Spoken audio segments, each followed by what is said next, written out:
The Pinky Show presents Banked into Submission, the Globalizationist's Guide to Developing Poverty.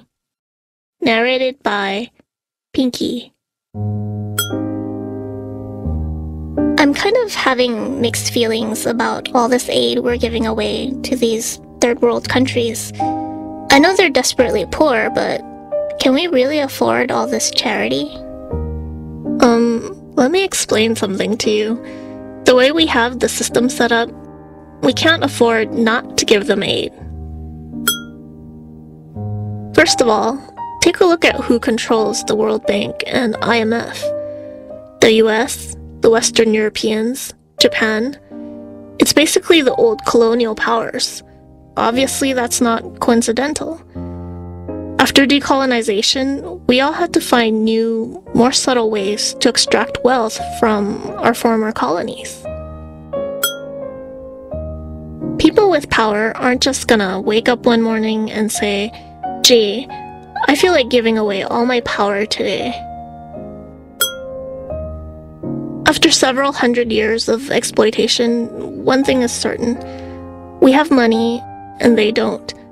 And we can use this rather enormous head start to cultivate long-term dependency. We encourage them to take out loans, then tie the acceptance of those loans to certain conditions. Believe me, these people are so hungry, they'll basically agree to anything.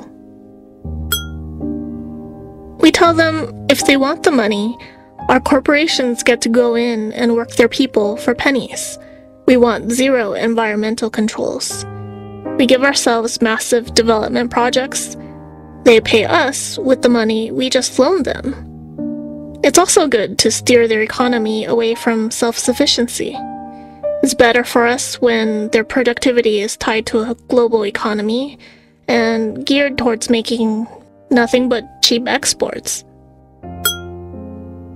If the poor people resist, just deal with a minority elite within their country. Give them kickbacks, or replace their government if you have to. It doesn't really matter, because even if the people overthrow that government later on, they still have to repay their debt.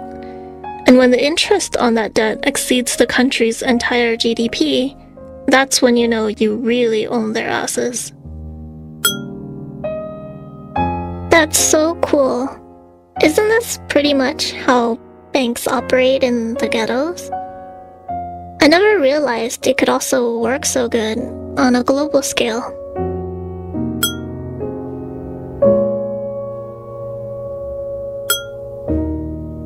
Is anybody watching these guys?